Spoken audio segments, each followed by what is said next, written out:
Mr. Nobody here again, and today, because it has arrived today, finally, together with the pre-order free grip. I ordered also a lot of other accessories because, as you may have understood, I'm trying to switch from Insta360 to GoPro, see if it's worth, if it's nice. So anyway, but I got not all of them, all the accessoires that I ordered, some just a few. For instance, like this one, the anti-fog for the diving case, which I missed the diving case, is still not delivered yet. Then a bit of three-way handle. I have the same, identical almost for the Insta360, but let's get it. The magnetic for the for this one, and the case for put all together inside. So, as I said, quite a few stuff is still on the way. I'm waiting for the gimbal as well, for the ND filters, for the dive case, for the light.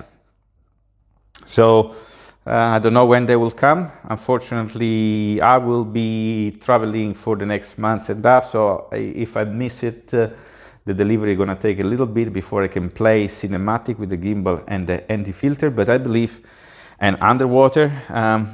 Anyway, I think I have enough here to play with, to get to know the camera in the next months and a half, and so then I'll be ready to play more with Mission 1 Pro.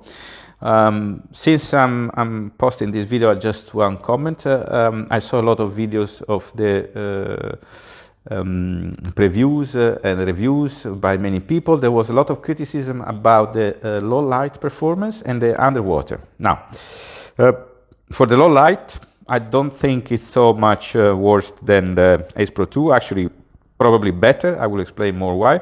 And the same, I think, for the underwater. I also own the Ace Pro 2 Insta360, but what it looks nice, it's in fact fake.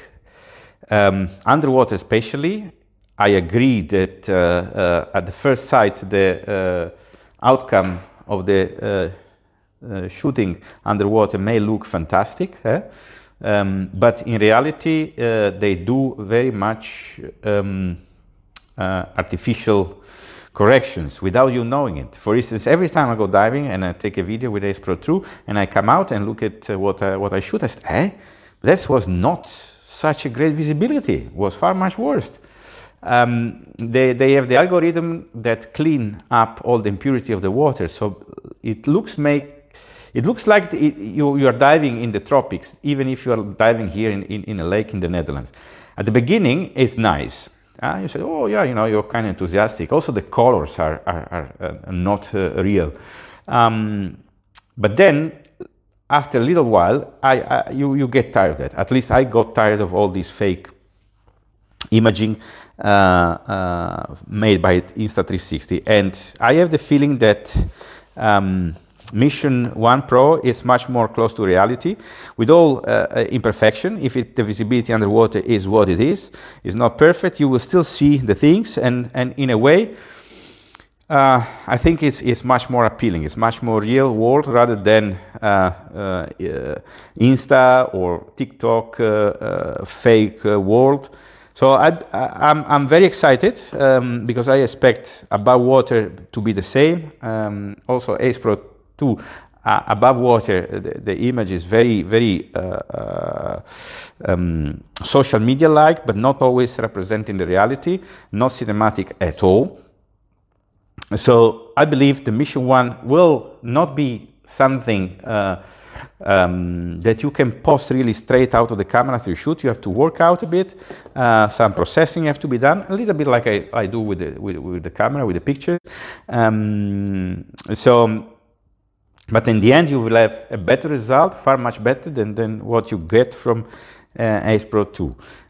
But indeed, it's not a kind of, I don't expect the Mission Pro 1 to be a camera that you just shoot and post immediately. No, it's a camera that you shoot and then you go back home and you process it and you're thinking and you put it together and you come out with a nice video that is representing the reality, getting close to how things were. You give your taste, your flavor to the image by adjusting the color, by adjusting the parameters.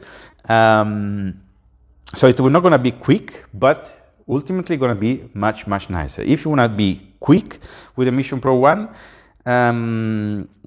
Mission 1 Pro, sorry, or anyway with the Mission, with the GoPro Mission 1, you will have probably results that are looking worse than the Insta360. So it is not for a fast sharing of, but it's more for slowing down the video producing and taking your time and making out something nice. And this is what actually excites me, because I'm doing the same with photography. So I'm very excited about it, and it's going to be a while before I post any video taken with this one, because I will need to set it up, study, try, do the settings, look at the menus, understanding all the processing. So, but that's what makes everything much more interesting. Anyway, I've been talking even too much, so have a nice day from Mr. Nobody.